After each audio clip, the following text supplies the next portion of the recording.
ṣe o òṣèré tíátà ọmọ ilẹ̀ wa Nàìjíríà Kayode Peters dágbére fáyé lẹ́yìn àìsàn tó bá fínra nílẹ̀ Canada. Lẹ́yìn tí ọmọbìnrin mi ọmọ Odun Marun Gba Bisikiti jẹ lọ́wọ́ ọlọ́jà kan ló pàdánù ẹ̀mí rẹ̀, bàbá kan ló kọminu bẹ́ẹ̀. À ń wá o àjọ NAPTIP kéde pé àwọn ń wá Speed Darlington fún ẹ̀sùn ìfipábánilòpọ̀ ìwà kò tọ́ pẹ̀lú ọmọdé.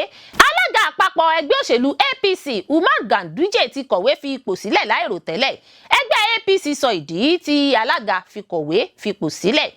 Àlàáfíà ti jọba o, kò sógun mọ́, kò sọ́tẹ̀ mọ́. Wike àti Gómìnà Fubara parí aáwọ̀ ìjà tó wà láàrin wọn l'Àbújá. Peter Obi gbóṣùbà káre fún Ganduje fún bó ṣe kọ̀wé fipò sílẹ̀. Ó ní àpẹẹrẹ rere ló jẹ́ fáwọn aládarí. Ẹ gbọ́ àwọn àtúpalẹ̀ ìròyìn náà lẹ́kùnrẹ́rẹ́. You are welcome to Drive TV.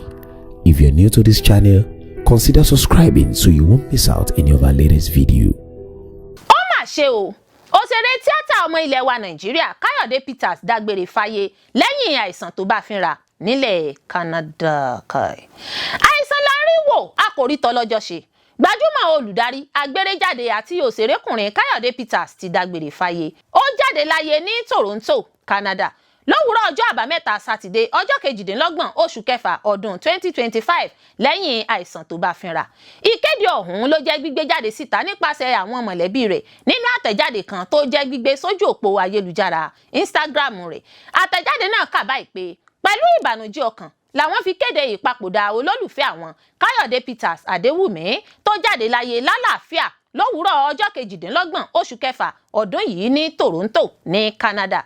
Gẹ́gẹ́ bí ìròyìn tó tẹ̀ wá lọ́wọ́, àìsàn ọlọ́jọ́ pípẹ́ ló bá olóògbé náà fínra títí tó fi jọ́lọ́run nípè lówùúrọ̀ ọjọ́ àbámẹ́ta sátidé. Àwọn mọ̀lẹ́bí jẹ́ kó di mímọ̀ pé tayọ ẹ̀bùn tọ́lọ́run fi jíǹkí rẹ̀, ó tún ní ìwà rere, ìwà ọmọlúàbí, ìwà pẹ̀lẹ́, ẹ̀mí ìfifúnni. Ó ní ipa rere lórí ọ̀pọ̀ ẹ̀mí àwọn èèyàn nígbà ayé rẹ̀ lórí amóhùnmáwòrán àti lójú ayé. Àwọn mọ̀lẹ́bí dúpẹ́ mọrírì àwọn èèyàn fún ìfẹ́ wọn, ìbánikẹ́dùn àti àtìlẹ́yìn wọn. Ikú òjijì, ikú àìtọ́jọ́ kò ní kẹ́ni kọ̀ọ̀kan wa o láṣẹ Ìlédùà. Lẹ́yìn tí ọmọbìnrin mi ọmọ Odun Marun Gba Bisikiti jẹ lọ́wọ́ ọlọ́jà kan ló pàdánù ẹ̀mí rẹ̀, bàbá kan ló kọminu bẹ́ẹ̀ ìyá. Bàbá ọ̀kan nínú ọ̀dọ́mọbìnrin méjì tó pàdánù ẹ̀mí wọn lẹ́yìn tí wọ́n jẹ bisikíìtì ìbílẹ̀ kan lórílẹ̀‐èdè Cameroon ti pè fún ìwádìí àti àyẹ̀wò lórí ohun pàtó tó ṣekú pa ọmọ rẹ̀ obìnrin. Ọ̀gbẹ́ni Belmond tó jẹ́ òǹtajà ní ìbànújẹ́ ọkàn bá lẹ́yìn tí ọ̀pọ̀ ọmọdé jẹ bisikíìtì tí ọmọ rẹ̀ jẹ, ṣùgbọ́n ọmọ rẹ̀ Makeda ọmọ ọdún 5 àti ọmọ míì ló jáde láyé lẹ́yìn tí wọ́n jẹ bisikíìtì ọ̀hún. Ó ní òun kò sí níbẹ̀, ṣùgbọ́n àwọn èèyàn sọ wípé ó jẹ bisikíìtì. Kò kí ń ṣe àwọn ọmọ yìí nìkan ni wọ́n jẹ bisikíìtì yìí, ṣùgbọ́n àwọn méjì nìkan ló pàdánù ẹ̀mí wọn. Kí ló dé? Ó ní ìwádìí nìkan ló lè tan ìmọ́lẹ̀ sí ìṣẹ̀lẹ̀ yìí láti mọ ohun pàtó tó ṣekú pa olóògbé náà.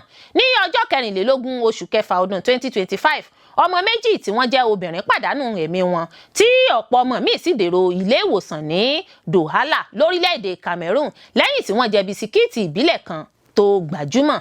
Àwọn aláṣẹ ní ìlú náà sọ pé àwọn ọmọdé yìí tí wọ́n jẹ́ ọmọ ọdún kan sí 16 ni wọ́n bẹ̀rẹ̀ sí ní dùbúlẹ̀ àìsàn lẹ́yìn tí wọ́n jẹ bisikíìtì. Gómìnà Littoral Region ṣàlàyé pé àwọn ọmọdé yìí jẹ bisikíìtì Galatis tí wọ́n ń ké pé inú ro àwọn. Èèyàn méjì ti pàdánù ẹ̀mí wọn báyìí ní ilé ìwòsàn New Bell. Ó fi kún pé ó lé ní 100 ọmọdé tó wà ní ilé ìwòsàn báyìí tí wọ́n ń gba ìtọ́jú lọ́wọ́. Olórí ilé ìwòsàn nílùú náà fi dá àwọn aráàlú lójú pé àwọn yóò ṣe ìtọ́jú àwọn ọmọ náà kí wọ́n fọkàn wọn balẹ̀. Dókítà Marie Ndom Ebue tó bá àwọn akọ̀ròyìn sọ̀rọ̀ ní àwọn ti bẹ̀rẹ̀ sí ní ṣe ìwádìí lórí irúfẹ́ ohun tó ṣokùnfà inú ríro náà. Ó ṣàlàyé pé ní ilé ìwòsàn La Quintini ọmọdé 105 ni àwọn gbà, kò sí ẹnikẹ́ni tó kú nínú wọn. Gbogbo àwọn tí àwọn ń tọ́jú ló ti lọ sí ilé wọn. Àwọn ti ṣe ìwádìí láti mọ ohun pàtó tó fa èyí. À ń wá o àjọ NAPTIP kéde pé àwọn wá Speed Darlington fún ẹ̀sùn ìfipábánilòpọ̀ ìwà kò tọ́ pẹ̀lú ọmọdé. Ọjọ́ Ẹtì ọjọ́ 17 oṣù kẹfà ọdún 2025 ní àjọ NAPTIP kéde lójú òpó ayélujára Twitter rẹ̀ pé àwọn ń wá olórin tàkasúfèé ní Speed Darlington fẹ̀sùn ìfipábánilòpọ̀, ìdúnkookò lórí ayélujára àti sísọ̀rọ̀ àlùfàǹsá ọ̀rọ̀ kò bá kùn gbé lórí ayélujára. Àjọ náà kéde pé ẹnikẹ́ni tó bá mọ bí ọwọ́ ṣe lè tẹ olórin tàkasúfèé yìí kí irú ẹni bẹ́ẹ̀ kàn sí àwọn ní kí a mọ̀ sá. Darlington Okoye táwọn èèyàn mọ̀ sí Speed Darlington ti tako bí àjọ tó ń gbógun ti fífi èèyàn ṣe okòwò ẹrú National Agency for the Prohibition of Trafficking in Persons NAPTIP ṣe kéde rẹ̀ bíi ẹni tí wọ́n ń wá. Ọ̀kan lára àwọn olórin tí ẹnu kìí sìn lára wọn lágbo orin tàkasúfèé ní Darlington Okoye táwọn èèyàn tún mọ̀ sí Àpè.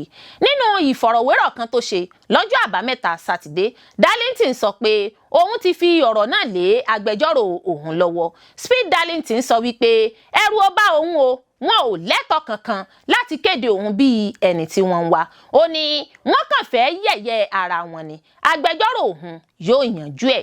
A ó rántí pé láìpẹ́ yìí ni Speed Darlington sọ lójú òpó ayélujára Instagram rẹ̀ pé òun bá ọmọbìnrin tí ọjọ́ orí rẹ̀ kò ju 15 lọ lájọṣepọ̀. Ó ní inú òtẹ́ẹ̀lì lòun ti bá ọmọ tí kò tíì mọ ọkùnrin rí náà lò pọ̀. $2,000 péré sì ni òun fún ọmọ òun nígbà náà. Ọ̀pọ̀ èèyàn ló bu ẹnu àtẹ́lu ọ̀rọ̀ tí Speed Darlington sọ yìí. Àbọ̀ rẹ̀ sì ni bí àjọ NAPTIP ṣe ránṣẹ́ sí pé kó wá ṣàlàyé ara rẹ̀ fún àwọn. Ọ̀rọ̀ yìí dé ọ̀dọ̀ àjọ tó ń rí sí ìfìyàjẹ ọmọ nípínlẹ̀ Èkó, Lagos State Domestic and Sexual Violence Agency DSVA. Ó sì di pé àjọ NAPTIP kéde bíi ẹni tí wọ́n ń wá lẹ́yìn ọ̀rẹ̀yìn. Àjọ náà ní kí olórin yìí yọjú sí olú iléeṣẹ́ àwọn ní 30 oṣù karùn-ún ọdún 2025. NAPTIP sọ di mímọ̀ pé Darlington kò yọjú, níṣe ló ní òun yóò wá lọ́jọ́ 26 oṣù kẹfà ọdún 2025. Wọ́n ní olórin náà sọ pé òun ní àwọn nǹkan míì láti ṣe. Wọ́n fi kún pé ọ̀gá àgbà tó ń rí sí ìkéde ní NAPTIP Hakeem Lawal tún buwọ́lu lẹ́tà míì táwọn fi rán Darlington létí láti wá, ìyẹn lọ́jọ́ 28 oṣù karùn-ún ọdún 2025. Wọ́n ní àwọn tún ní kí Darlington yọjú sí iléeṣẹ́ àjọ NAPTIP l'Àbújá lọ́jọ́ 2 oṣù kẹfà. Àjọ NAPTIP ṣàlàyé pé Darlington kò tún wá. Nínú àwíjàre rẹ̀, olórin tàkasúfèé náà sọ pé òun fi orin ṣeré ní tòun ni. Ó lóun nílò ohun tí yóò mú àròyé dání kí òun lè rọ́wọ́ mú lọ sẹ́nu. Nínú ọ̀rọ̀ míì tó kọ sójú òpó rẹ̀, Speed Darlington sọ pé ẹ̀tàn lásán àti ìmúniṣeré ni òun fi ọ̀rọ̀ ìbálòpọ̀ náà ṣe. Ṣùgbọ́n ọ̀pọ̀ èèyàn ló koro ojú sí èyí. Wọ́n ní àpárá burúkú tó lè ṣì àwọn ẹlòmíì lọ́nà tó sì léwu púpọ̀ ní Speed Darlington dá. Alága àpapọ̀ ẹgbẹ́ òṣèlú APC Umar Ganduje ti kọ̀wé fi ipò sílẹ̀ láìrò tẹ́lẹ̀. Ẹgbẹ́ APC sọ ìdí tí alága fi kọ̀wé fipò sílẹ̀. Ẹgbẹ́ òṣèlú tó ń ṣe ìṣàkóso lọ́wọ́ ní Nàìjíríà All Progressive Congress APC ti tan ìmọ́lẹ̀ sí ìdí tí alága àpapọ̀ ẹgbẹ́ wọn Abdullahi Umar Ganduje ṣe kọ̀wé fi ipò rẹ̀ sílẹ̀ láìrò tẹ́lẹ̀. Ọjọ́ ti pẹ́ díẹ̀ tí àwọn èèyàn kan ti ń sọ pé nǹkan kò rọgbọ nínú ẹgbẹ́ náà, àmọ́ tí alága náà fi ọwọ́ rọ gbogbo àhesọ wọn sẹ́yìn. Olùdarí ìkéde àti ìpolongo fún ẹgbẹ́ òṣèlú APC Bala Ibrahim sọ fún àwọn akọ̀ròyìn pé kókó ìdí tí Ganduje sọ pé ó mú òun kọ̀wé fi ipò sílẹ̀ ní ètò ìlera. Ó ní Ganduje sọ pé kí wọ́n fún òun láàyè láti kúrò ní ipò alága ẹgbẹ́ kí òun lè ráàyè mójútó ìlera ara òun. Gẹ́gẹ́ bí ìròyìn tó tẹ̀ wá lọ́wọ́, ààrẹ ti tẹ́wọ́ gba ìwé ìfipòsílẹ̀ Ganduje. Gbogbo èèyàn ló gbà pé ìpinnu Ganduje jẹ́ èyí tó dára, tí àwọn sì yọ̀ǹda pé kó lọ tọ́jú ara rẹ̀, tí ẹgbẹ́ yóò sì gbájúmọ́ ṣíṣe àwọn nǹkan tí yóò ró lágbára àti èyí tí yóò mú kó ṣe àṣeyọrí nínú àwọn ìdìbò tó ń bọ̀. Ọ̀gbẹ́ni Bala Ibrahim tún sọ pé irọ́ pátápátá ní àwọn ìròyìn tó ń lọ pé àlàáfíà kò sí nínú ẹgbẹ́, pàápàá nípa ìkọ̀wé fi ipò sílẹ̀ Ganduje. Ó ní àhesọ lásán ni ìròyìn tí èèyàn kò ṣe ìwádìí lórí rẹ̀ kó tó gbé jáde. Ẹ̀ṣẹ̀ sì ni kí èèyàn máa sọ gbọ́ yìí sọ yìí. Àlàáfíà ti jọba o, kò sógun mọ́, kò sọ́tẹ̀ mọ́. Wike àti Gómìnà Fubara parí aáwọ̀ ìjà tó wà láàrin wọn l'Àbújá àdúpẹ́.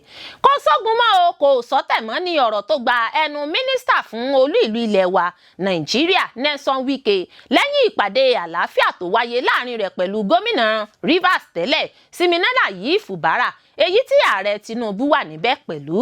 Ilé ìjọba Aso Rock nílùú Àbújá ní ìpàdé ọ̀hún ti wáyé lálẹ́ ọjọ́bọ̀ Thursday ọjọ́ 26 oṣù kẹfà ọdún 2025. Oríṣiríṣi àwòrán tó ń ṣàfihàn Wike àti Fubara níbi tí wọ́n ti ń bọ ara wọn lọ́wọ́ pẹ̀lú ẹ̀rín ló gba orí ìtàkùn ayélujára kan. Bákan náà ni àwọn ọmọ ilé ìgbìmọ̀ asòfin Rivers àti ààrẹ Tinubu kò gbẹ̀yìn nínú àwọn fọ́tò náà. Èyí jẹ́ kí ọ̀pọ̀ èèyàn máa nígbàgbọ́ pé ó ṣeéṣe kí òpin dé bá ìjọba pàjáwìrì tó ń lọ lọ́wọ́ nípínlẹ̀ Rivers tí Fubara yóò sì gba ipò rẹ̀ padà. Ìpàdé náà tí abẹnugan ìpínlẹ̀ Rivers náà wà níbẹ̀, ìyẹn Martins Amawule, ní ìròyìn sọ pé ó wáyé láti bá ààrẹ Tinubu sọ̀rọ̀ nípa bí Fubara yóò ṣe máa bá ìjọba rẹ̀ lọ. Tí a ò bá gbàgbé, a ó rántí pé rògbòdìyàn òṣèlú tó bẹ́ sílẹ̀ ní Rivers pàápàá láàrin Wike àti Fubara ló fà á tí ààrẹ fi kéde ìlú òfararọ̀ níbẹ̀. Ọjọ́ 18 oṣù kẹta ọdún 2025 ní ààrẹ Tinubu júwe ilé fún Fubara tó sì fi ajagun fẹ̀yìntì Vice Admiral Ibok Ete Ekwe ṣe adarí ìpínlẹ̀ Rivers. Gẹ́gẹ́ bí Wike ṣe wí lẹ́yìn ìpàdé yìí, ó ní òun ti ṣetán láti ṣiṣẹ́ pẹ̀lú Fubara. Fubara pẹ̀lú sì ti ṣetán láti ṣiṣẹ́ pẹ̀lú òun. Wike sọ pé àìgbọ́ra-ẹni-yé ló wáyé, ọmọ ẹgbẹ́ òṣèlú kan náà ni àwọn. Ó láwọn ti padà báyìí ni àwọn ṣe wá bá ààrẹ Tinubu. Nínú ọ̀rọ̀ Fubara, gómìnà tí wọ́n ní kó lọ sinmi ná, ó ní inú òun dùn pẹ̀lú ìpàdé yìí. Fubara ṣàlàyé pé èyí fi hàn pé àlàáfíà yóò padà jọba nípínlẹ̀ Rivers. Àwọn yóò sì rí i pé ọ̀rẹ́ táwọn bẹ̀rẹ̀ yìí kò ní padà di ọ̀tá mọ́. Bí bàbá àti ọmọ ní Nyesom Wike àti Siminalayi Fubara rí tẹ́lẹ̀ kó tó di pé ọ̀rọ̀ òṣèlú dá wàhálà sílẹ̀ láàrin wọn. Lára àwọn ohun tó fa rògbòdìyàn náà rèé ìgbésẹ̀ àwọn asòfin láti yọ gómìnà Fubara nípò, èyí tó wáyé lóṣù kẹwàá ọdún 2023.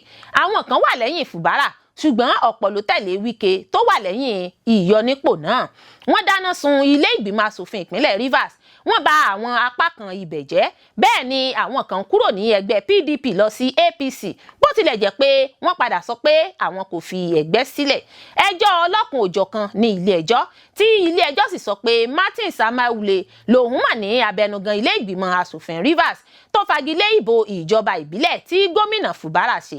Ilé ẹjọ́ tó ga jùlọ pàṣẹ pé kí Fubara tún àbá ìṣúná 2025 rẹ̀ gbé kalẹ̀ lọ́dọ̀ Amawule, ṣùgbọ́n wọn kò tí ì fẹnukò lórí èyí tí ààrẹ Tinubu fi ní kí Fubara fipò sílẹ̀ lọ́jọ́ 18 oṣù kẹta ọdún 2025. Ààrẹ dá àwọn èèyàn ilé ìgbìmọ̀ asòfin ìpínlẹ̀ náà dúró pẹ̀lú, ó sì kéde ìlú òfararọ̀. Ọ̀pọ̀ èèyàn ló kóró ojú sí ìyànsípò ajagunfẹ̀yìntì Vice Admiral Ibok Ete Ekwe Ibas, ọmọ ìpínlẹ̀ Cross River tí ìjọba ní kó máa tukọ̀ Rivers lọ. Peter Obi gbóṣùbà káre fún Ganduje fún bó ṣe kọ̀wé fipò sílẹ̀. Ó ní àpẹẹrẹ rere ló jẹ́ fáwọn aládarí. Olùdíje dupò ààrẹ tẹ́lẹ̀ lábẹ́ òṣèlú Labour Party Peter Obi ti gbóríyìn fún gómìnà ìpínlẹ̀ Kano tẹ́lẹ̀ rí Abdullahi Ganduje fún bó ṣe kọ̀wé fipò sílẹ̀ gẹ́gẹ́ bí alága àpapọ̀ fẹ́gbẹ́ òṣèlú olóṣùṣọwọ̀ APC. Gẹ́gẹ́ bí ìròyìn tó tẹ̀ wá lọ́wọ́, ìkọ̀wé fipò sílẹ̀ Ganduje ló wáyé lọ́jọ́ Ẹtì Friday. Gómìnà tẹ́lẹ̀ rí náà tọ́ka sí ìlera rẹ̀ gẹ́gẹ́ bí ìdí tóun fi gbé ìgbésẹ̀ náà. Àmọ́ ẹnìkan tó tún bá àwọn akọ̀ròyìn sọ̀rọ̀ sọ wípé ó kú lè jẹ́ pé ọ̀nà láti díje dupò pẹ̀lú ààrẹ Bọ́lá Tinubu ṣáájú ètò ìdìbò ọdún 2027 ni. Nínú àtẹ̀jáde tó jẹ́ gbígbé sójú òpó ayélujára lọ́jọ́ àbámẹ́ta Sátidé, Obi sọ wípé àpẹẹrẹ rere ni Ganduje fi lélẹ̀ fáwọn aládarí láti tẹ̀lé. Obi sọ wípé àwọn ìṣòro ìpèníjà tó ń kojú orílẹ̀-èdè Nàìjíríà lónìí yìí pè fún àwọn aládarí tó kájú ẹnìkan kọ́, ṣùgbọ́n tí wọ́n ní ìlera pípé tí ara wọn sì mókun. Àwọn aládarí tó lágbára tó sì lókun láti wá ojútùú ọ̀nà àbáyọ síṣòro ìpèníjà nìkan mọ̀ ń kobo. A ó rántí pé láìpẹ́ yìí ní ilé ìjọba Aso Rock nílùú Àbújá ní ìpàdé ọ̀hún ti wáyé lálẹ́ ọjọ́bọ̀ Thursday ọjọ́ 26 oṣù kẹfà ọdún 2025. Oríṣiríṣi àwòrán tó ń ṣàfihàn Wike àti Fubara níbi tí wọ́n ti ń bọ ara wọn lọ́wọ́ pẹ̀lú ẹ̀rín ló gba orí ìtàkùn ayélujára kan. Bákan náà ni àwọn ọmọ ilé ìgbìmọ̀ asòfin Rivers àti ààrẹ Tinubu kò gbẹ̀yìn nínú àwọn fọ́tò náà. Èyí jẹ́ kí ọ̀pọ̀ èèyàn máa nígbàgbọ́ pé ó ṣeéṣe kí òpin dé bá ìjọba pàjáwìrì tó ń lọ lọ́wọ́ nípínlẹ̀ Rivers tí Fubara yóò sì gba ipò rẹ̀ padà. Ìpàdé náà tí abẹnugan ìpínlẹ̀ Rivers náà wà níbẹ̀, ìyẹn Martins Amawule, ní ìròyìn sọ pé ó wáyé láti bá ààrẹ Tinubu sọ̀rọ̀ nípa bí Fubara yóò ṣe máa bá ìjọba rẹ̀ lọ. Ẹ ṣé púpọ̀ fún gbígbọ́ àti wíwò tí ẹ̀ ń wò wá. Etí tí ẹ̀ fi ń gbọ́ wa kò ní di, ojú tí ẹ̀ fi ń wò wá kò ní fọ́. Láṣẹ Olódùmarè yóò sì dára fún yín.